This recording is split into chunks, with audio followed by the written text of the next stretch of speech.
Well, good morning, folks. I'm sorry, I'm trying to get my bearings using a slightly different device. So, welcome to the University of the Ozarks. And more specifically, I'm going to spin this one more time because, as you can all say, I've got the camera at the wrong end. We'll see if it'll let me spin it nice and easy. All right. Well, that's not an option, so I got it. Well, good morning. As you can tell, I am in the chapel, and as you can tell, I'm also not. I don't currently have my mask around my face, as the only other person in the entire chapel is Holly. We did wear masks on the way over here.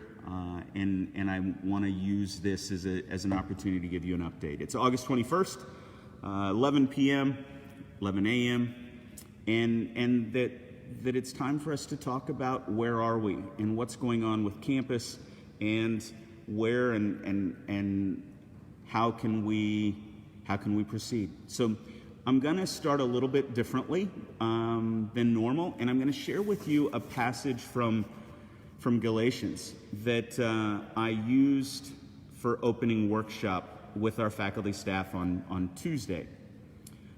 It's Galatians chapter 6, verses 9 through 10. So let us not grow weary in doing what is right, for we will reap at harvest time if we do not give up. So then, whenever we have an opportunity, let us work for the good of all, and especially those of the family of faith. So, where are we? And what's going on?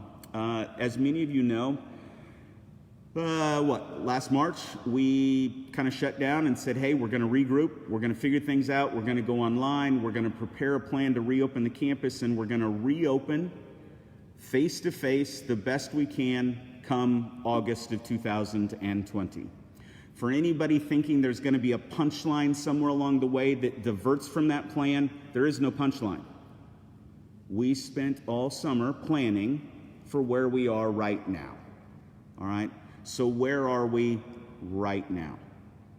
We have some students and staff that have tested positive for COVID-19. We've put up a dashboard this last week so you can see how many positive tests, how many negative tests, and then how many people we've facilitated the testing. There are probably lots of other tests going on, but it's the ones we've facilitated. I believe that screenshot today says 15. It'll get updated at noon today, and I believe at noon today it's going to say 19 or 21. Why do I say that? Because there are people that have tested positive that are now coming out of quarantine. They've done their full 14 days, and we need to figure out how to reflect that, and they're working through how to help folks understand. We've got some folks that tested positive weeks ago, and now they're coming out of quarantine, and they're good to go and come back into campus proper. So why do I start by saying, here's where we are, right? I think some things maybe got lost in translation over the summer. So I want to share with you. Most of us expected this, right? Most of us expected that at any given time we would have dozens of students in quarantine or isolation. That at any given time we would have staff members in quarantine or isolation. We assumed it. And that's where we're in. Did it happen more quickly than we planned? Sure, it happened more quickly than we planned. Do we wish it was different? Sure, we wish it was different. But it's not. So I'm getting questions like, well, how did it happen? The short answer is, people let down their guard. The short answer is, I'm in a room with 4 or 5 of my friends, none of us are wearing masks, and one of us is positive, asymptomatic, and now a couple of my friends are positive.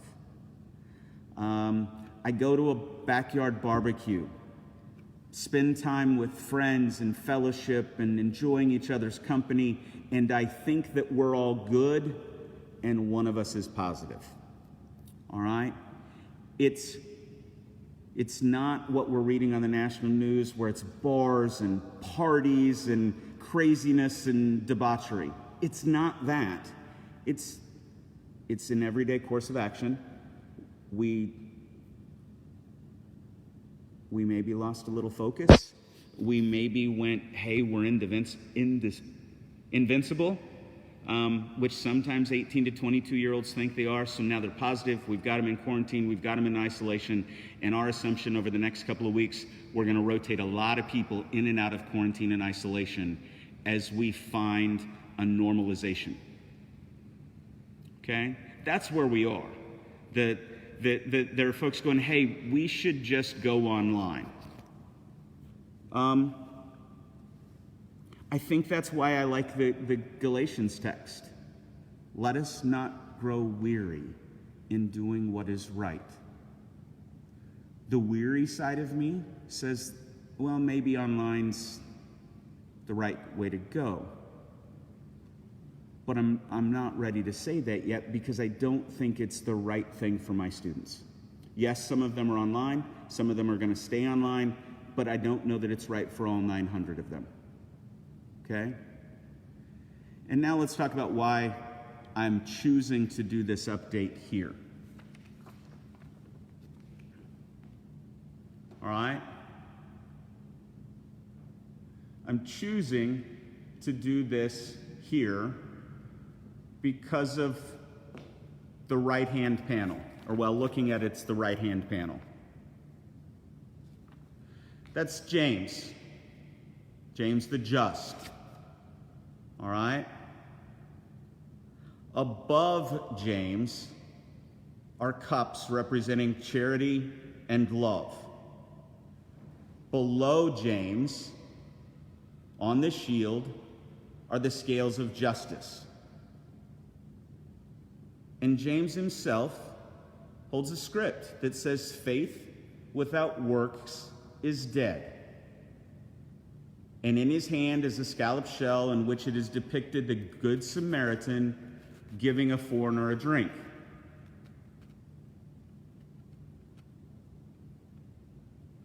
We had a series this year where we asked pastors to talk about what's the next verse.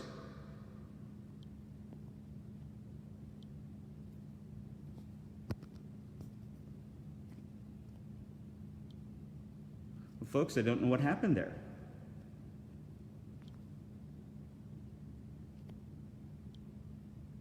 Well, anyway, we asked pastors, we'll have to do it this way so you can see it over my shoulder. We asked pastors about the next verse. It was in one of the series that Jeremy did. So I want to read the larger piece from James. All right? For context, James, younger brother of Jesus Christ. The letter in James it's an open letter. Would it be like taking out an op-ed in the New York Times or the Wall Street Journal, right? Please remember, I'm not a biblical scholar. My education is in political science, education, counseling, and the law. So if the biblical scholars go, you're taking liberty, I am. I'm taking liberty as a guy who reads my Bible, who's had some amazing pastors. So when I think about, okay, James, younger son of Christ, open letter, op-ed, New York Times, that's the way I think about this, is an open letter about perseverance, about faith, and faith with action. All right? So when we think through this, when we think through the language, it's about action. And he says, or he writes, "What good is it, my brothers and sisters, if someone claims to have faith but has no deeds? Can such faith save them? Suppose a brother or sister is without clothes and daily food. If one of you says to them, "Go in peace, keep warm and be well fed," but does nothing about their physical needs, what good is it? In the same way, faith by itself, if unaccompanied by action, is dead. So folks, that's where we are. That it's me saying we're going to keep acting, we're going to keep doing what we believe is right. We're going to continue to ask really, really tough questions. We're going to continue to invite our students and our staff and our faculty and our friends to share a common sacrifice, to say, hey, what would it take for us to be successful? And we're going to keep fighting. We're going to keep working. We're going to keep pushing and prodding and trying to do everything we can to offer students an amazing experience. And that's where we are today. I'm going to continue to tell you our challenges. I'm going to continue to tell us your struggles. I'm going to continue to share our successes. Our freshmen are almost all moved in. Returning students start coming back tomorrow and Saturday. And then we kick off classes on Tuesday. And that's where we are. So with that, if you've got questions or comments, feel free to put them in the side screens. If you've got concerns, things you want to share with me, feel free to do that in this update. Also, feel free to email me directly, rdunsworth@ozarks.edu, and we'll do our very best to answer those questions or those concerns. Usually as I start to wrap up, I start asking for question or asking for some help and things I'd love for you to do for me. So here are the things I'd love for you to do for me. Bring our business back in the family, right? What do I mean by that? Consider what we post to the world without context, all right? Feel free to direct people to the COVID-19 website on our page on our website so that we can explain to folks what we're doing and how things are going. If you have questions, let me know. If you see one of my students, encourage them to wear a mask everywhere, whether that's here, whether that's at church, whether that's at Walmart. Ask them, please encourage them to wear a mask. And continue to pray for us. Pray for the University of the Ozarks. Pray for the doctors around the world that are trying to find solutions. Feel free to pray for me, for wisdom. I'll take any that I can get. And know that we're going to continue to do everything we can to give students an amazing, amazing experience. What's the deadline for students to choose to go fully online? What's the deadline for students to choose to go fully online? I think the original deadline was the 14th. I don't know that, Dr. Gill, I'm sorry. Monica, I'm sorry. I think that the real super hard final deadline is the last day to make changes to the schedule, which is 5 days after the start of the school year. So, the preference would be, hey, I think I'm going to go ahead and go 100% online. My preference is you do that before Tuesday so that we can get rosters and classrooms, everything situated. But students are free to make changes to their schedule the first 5 days. It's called the drop add period, right? So if you still want to make changes, great, let's make them. The other piece I'd say to that is if you're thinking you're going to go online, don't move in and then go 100% online 4 days later and move out, because that limits our creativity. Because we assume if you're coming that you're coming for the year. But if you go, hey, I think I'm just going to do this, give us a call. And who's the us in that sentence? You could give your advisor a call. You could give whoever recruited you a call, and you go, hey, let me see what's going on. If you say, hey, I'm going to go 100% online, folks will take it from there, and they'll move the other changes. You won't have to call housing, and you won't have to call food, and you won't have to call all that. So know that we'll work with you on that, and if you think you need to go online, we'll support you. Because my ultimate goal, I mean, especially my returning students get tired of hearing me say that, right? My goal is what? A 4-year degree, right? That's my goal for you, is a 4-year degree. And that's what we'll be trying to do. If it's face-to-face, if it's hybrid, or if it's online, that's our goal. Thank you, Dr. Metz. Dr. Metz in the comments gave the last date to move classes around, which is August 31st. And I saw that Dr. Gill said, yep, you can continue to make changes those first couple of days. We're prepared to do it now. Let us know. How many numbers of cases will make you decide moving the entire school online and closing campus? It's not a hard line, all right? So, and I know that sounds like not a clear answer, because it's what about the cases? For example, we have 2 people that tested positive that are coming out of quarantine, the little bit of sickness, little bit of not. We have a couple of people that are positive in quarantine that are going, I feel fine, there's nothing wrong with me, all right? Now, don't mishear that. Don't mishear that. We've had 170,000 Americans die from this. At the moment, my students and the people here are mostly asymptomatic and feeling okay. That's a different level of analysis. As long as we're in that space, we'll continue to do quarantine, we'll continue to do isolation. If things turn dire for us,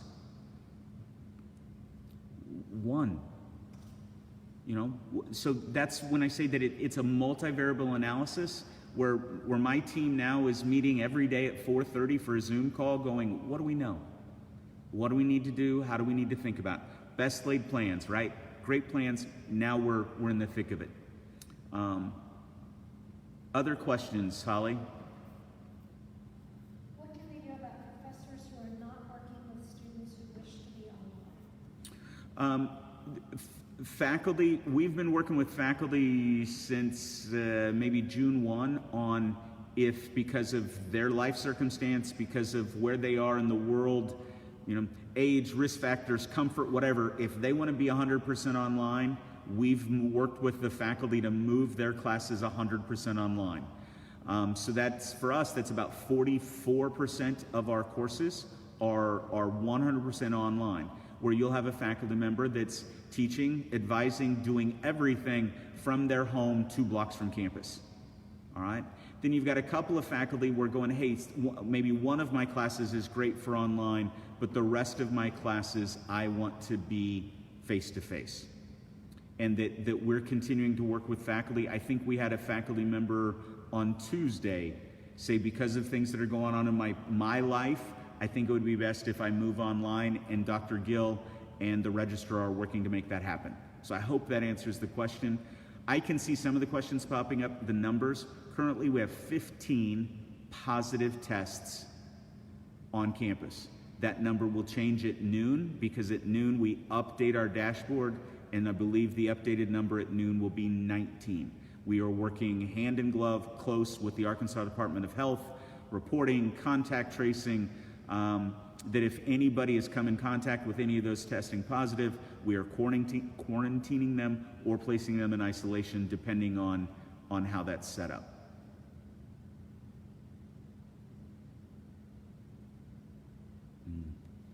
See a couple of comments on healthcare providers and encouraging students for whoever. I can't see names, I just see the statements. Please encourage students that have been exposed to quarantine until they receive their test results. Yes, please.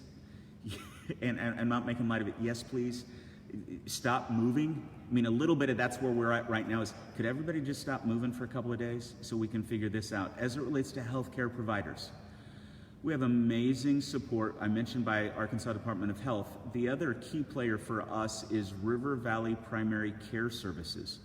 River Valley Primary Care Services happens to be a tenant of a building we own. It was the old Arvest Bank on Main Street. We turned it into a health clinic 18 months ago, 2 years ago. They run it. They've been coming to campus this week and doing testing, so that at 1 o'clock we tested 55 people one day. 2 days later we tested 45. So we've got folks that are partnering with us, and that physical location is about 4 blocks from campus, but we're running interference for our faculty and staff.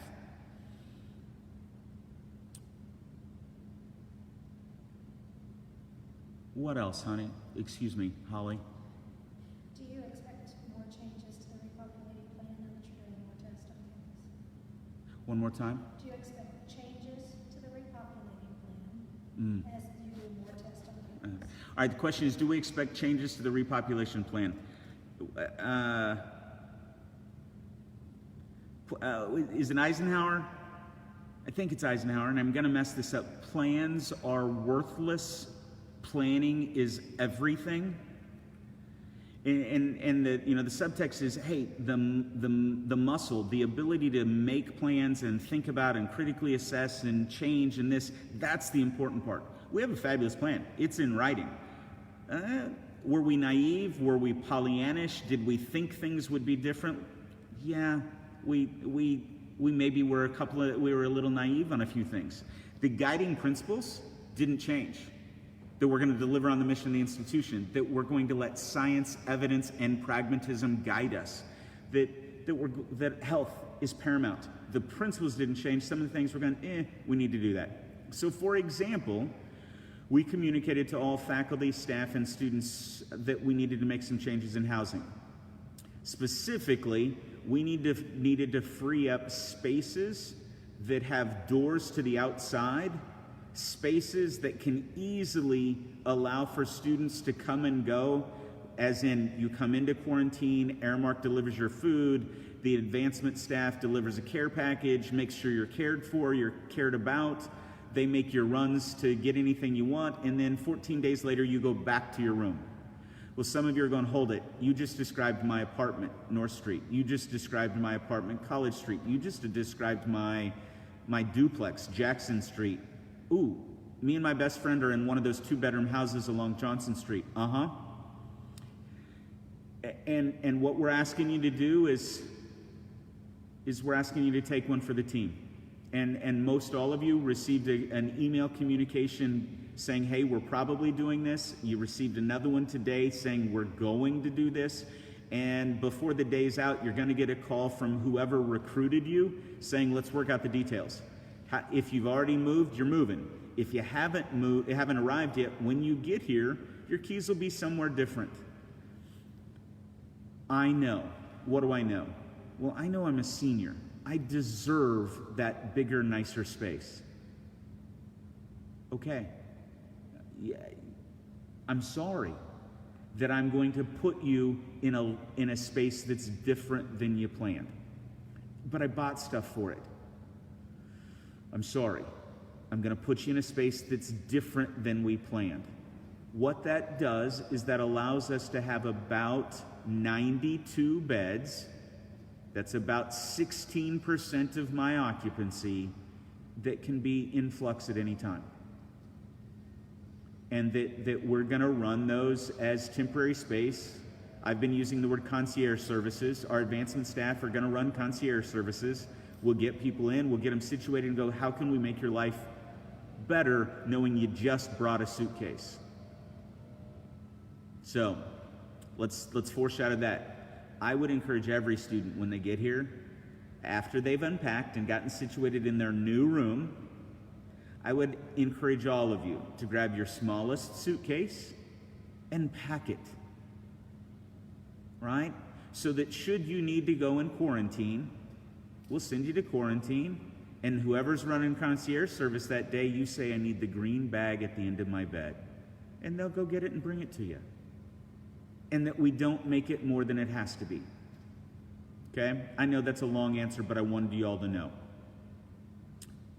Holly, other questions? Is there free testing on campus? Free testing, all of the testing I mentioned is fully covered. And that we have access to rapid testing in the community, that if we send somebody that's symptomatic or somebody that we want to have tested, we've got that covered. Once in a while they'll ask, do you have insurance? And if your insurance covers it, they may do that, but it's not necessary. How many students are currently living on campus? How many students are currently living on campus? 504, with a total capacity of 690. When do you expect the fitness center to open? When do I expect the fitness center to open? All right, that's a great kind of question as insight into the way my mind works. Physical health is really important. We have wonderful trails and bikes and ways to get outside. Doctors and staff say outside's better than inside. So fitness center open will be the last. And part of that is also because I see people use equipment and walk away. They don't clean it very well, regardless of how many times we lecture them, hey, you should clean it, clean it, clean it. So it's going to be a little while. That's not to say that Coach Gardner might not have tires and ropes and other things outside of the strength and conditioning space so that folks can be outside. The other thing I'd remind you is that the Rawhauser Fitness Center is closed this year. There's no equipment in it. We put another door in that space, and that's now a nice, good-sized classroom. The fitness equipment has been moved elsewhere on campus, and once we know we can open it up safely, we will, but that'll be a while. And I know that's, again, a long answer, but I want to manage expectations. It'll be a while.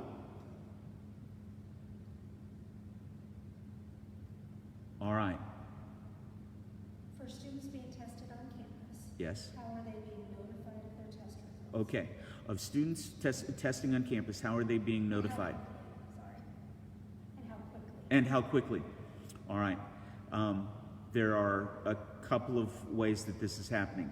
That some of the test results, the shortest I've heard is 2 hours. The longest I've heard is 36 hours. And that all of that contact information is coming back.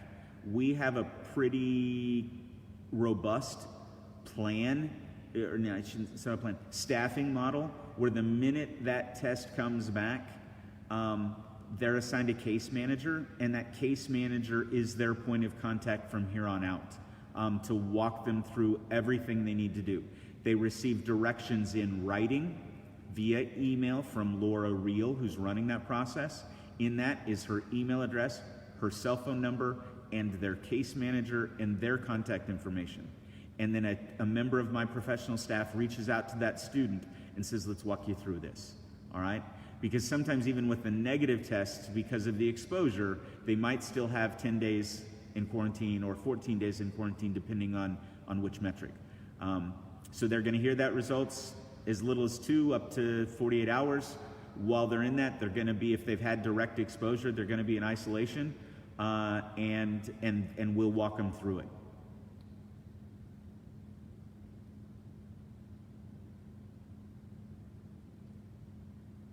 Is there a different protocol for international students arriving at campus in the next few days? Is there a different protocol for international students that are arriving on campus?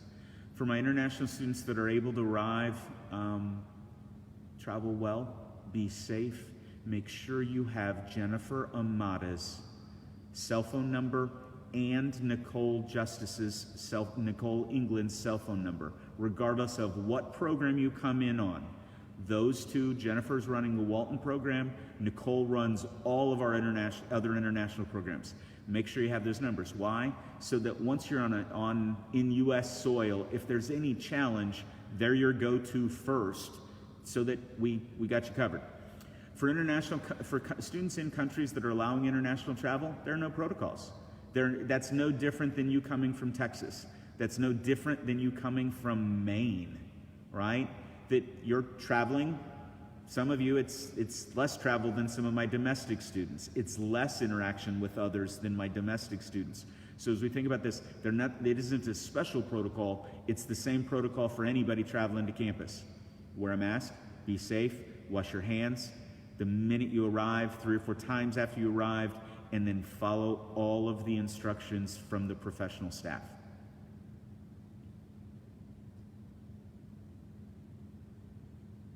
How will students, specifically off-campus students, receive their textbooks and learning supplies? Okay, textbooks and learning supplies.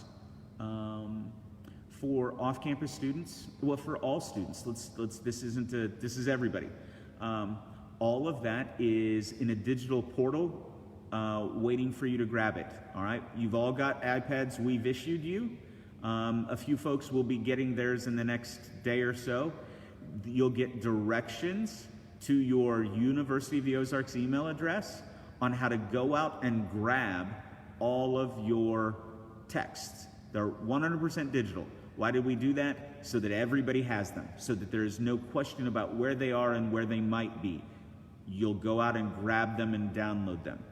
As it relates to tangible physical things, clay, a makeup kit, other things of that nature, your faculty members on your first day of class will walk you through what you need to do specifically. Besides masks and social distancing, what other safety measures should students be taking as they're moving in? Okay, great. Students, the question is, what other safety precautions should you do when you're moving in? One of the first things I would do is turn to the people in the car with you and go, the rules apply to you. You're on my campus now. All right? Turn to the people who are in the car with you and go, you're on my, because I want you to use that pronoun. You're on my campus now. And on my campus, we wear masks. So as you're pulling into campus, mask up. Don't wait till you get out of the car, fumble around with the first load of stuff. Mask up before the car door opens. After that, it's masks, it's social distancing, it's washing our hands. And assume your best friend is positive. Assume your best friend is positive. Don't take the mask off to kiss him on the cheek. Don't take the mask off just because it's my buddy. Don't do that. Especially don't do that for the first 10 days, 2 weeks. Let us get everything stabilized. Wash your hands. You're going to see in every building as you walk in, there's a freestanding hand sanitizer standing in the middle of the entryway. You have to walk around it. Get in the habit that every time you walk by one, you grab a dose. And please know it's destroying the floors, and I feel so badly for Glinda and her staff, and she smiles and she says, we'll figure it out, they'll be safe.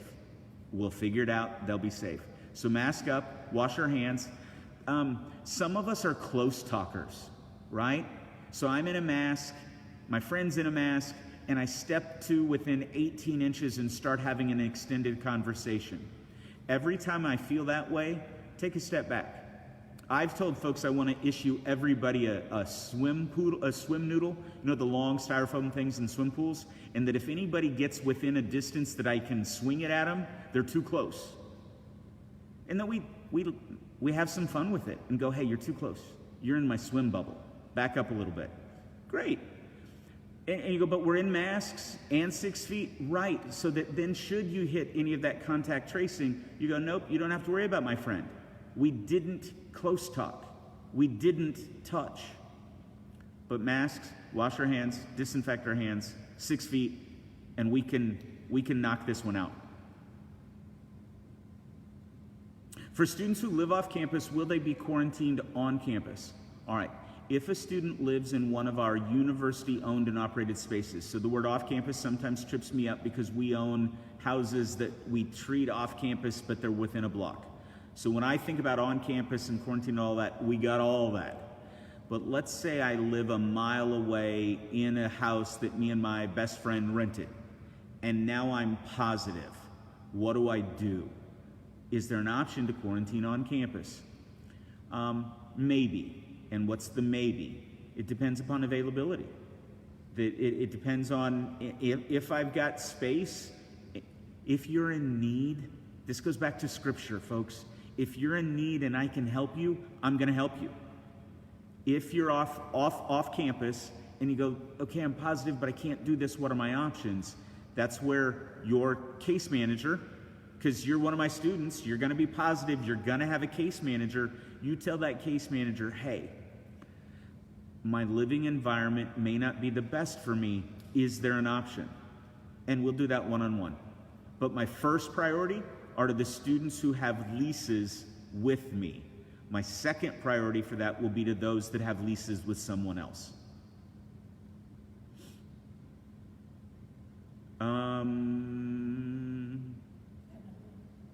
Excuse me? Another one. How will students in quarantine keep up with their face-to-face classes? Ooh, cool. Great. Thank you. The question is, how will students who are in face-to-face classes keep up with their classes when they're quarantined? I said ooh because this is one of those where I get to brag. I get to brag about our IT staff. I get to brag about academic leadership. I get to brag about people going, well, what would that look like?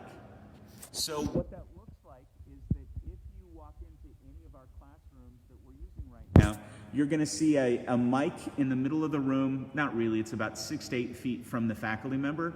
That's a recording mic. It's not an amplification mic. It starts recording. And then they've set up technology, equipment, that where possible, it includes video, where not, it's audio, that the faculty members in recording their class. Where it's possible for the student to log in and be present in class due to these wonderful devices, they'll log in, they'll be in class. If they can't, because of whatever that is, then that class is being recorded for them, and as soon as the class is over, it's uploaded to Canvas. Canvas is our learning management system. It's the repository where everything academic goes. So the goal is that while I'm in quarantine, if I'm otherwise healthy, I'm in isolation, I'm in quarantine, but I'm still taking my classes. I'm getting my meals delivered to me, and that our hope is that it may not be exactly the same, but that I'm not behind when I come out of quarantine and return to my face-to-face class.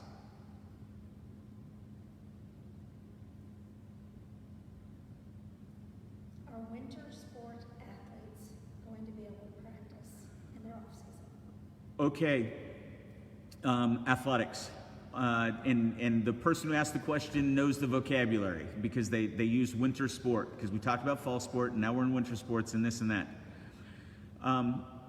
We received, my laughter is not, it's release. I mean, the folks that, what is, you can laugh and you can cry, and some days you feel like doing both. Athletics is one of those where I feel like laughing and crying at the same time, because just about the time we get it figured out, I got a call. I serve on the President's Council for the NCAA Division III. I got an email from another president today, and he said, so if I read the guidance we got yesterday, it says the interpretations that we made last week now need to be interpreted. What do we do now? And we both kind of laughed and said, we sit tight and read them again and then push people to interpret them again. The interpretations that are causing us to go, can we practice? No sound. That's what they're saying. Huh. Well, I just got lost my sound. Give me just a second. Please hold.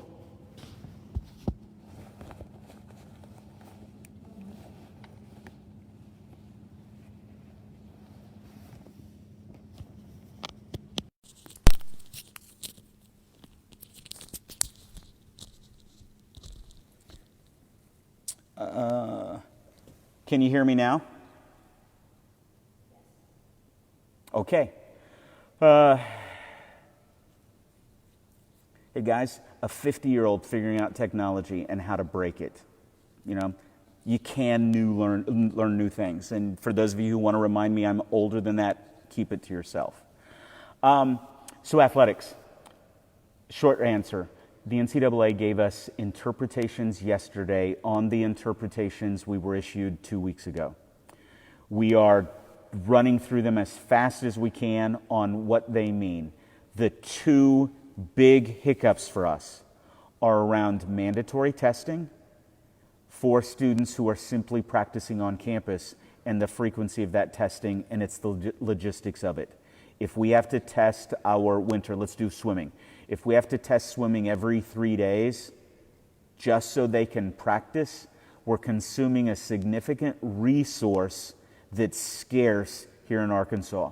And that's where I go, well, should we do that? So it's our goal to let you practice. It's our goal to what does Coach Clark say? Bigger, faster, stronger?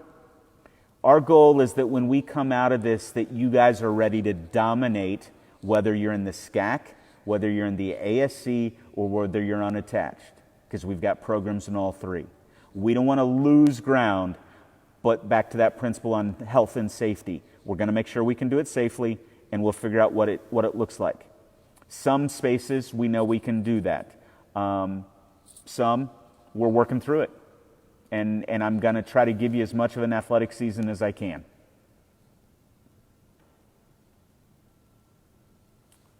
Please remind students to check their email before Tuesday. I shouldn't. Holly just said, I'm betting Monica, well, no, I won't call people out. Somebody said, please remind students to check their email. Email is the official communication for the university. We put a lot of other things out in Facebook and Instagram and this as a secondary, but we really need them to check their email. And if they're not getting things, double check that spam folder. Make sure things aren't blocked. It shouldn't be. And that when in doubt, go, hey, I'm missing something. I didn't get X or Y. And we'll do our best to get you caught back up. So the last piece for me, before I remind you to pray for us, is, well, it's this. We're a living, breathing, growing institution. All right? This chapel, dedicated 1933, was built by students in many ways. Our students, you've heard this, they moved 2 houses to clear the space. Our students dug the foundation. Our students went to Batesville and got rock that was quarried there and brought it here and helped build this facility. They did just about anything they could do to stay in school. They did just about anything they could do to continue to provide education. This institution has had its campus burned twice. We've had a tornado take out part of it. World War II, we gave the campus to the Navy for several years, and we moved to the Presbyterian Church to continue classes. We're a living, breathing continuation of a 186-year-old school that was started in the Oklahoma, Arkansas Indian Territory in a one-room schoolhouse in Cane Hill. It's that ethos that I'm inviting my faculty, my staff, my alumni, my students to embody. I want to stay in school. I'm not going to put myself at risk, but I'm going to be prudent. I'm going to work, and I might do things differently and embody that 186-year ethos. For my students, faculty, and staff, maybe you don't believe the same faith that I believe. I'm cool with that. I really am. It's Presbyterian of us. But I think everyone can appreciate, what would it take for 20-somethings to build this building today? And that maybe every time you walk by, you take a look at the stained glass and you think about the stories of Peter, James, and Christ, all 3 of them up there. You think about what it might take for somebody to build this building, and you go, I've still got some in the gas tank. I've still got some in the well. Let's give a little more. Let's work a little more. Let's try a little more. But if when you walk by this building, and you think of that story and you go, Dunsworth, my gas tank is empty. I don't have any more left. Ask for help. Right? Ask for help. Because more likely than not, when your tank is empty, somebody else has just got refilled because of something that happened in their life. And that if we address this as a community, maybe on any given day, we've all got just enough to get to the next gas station.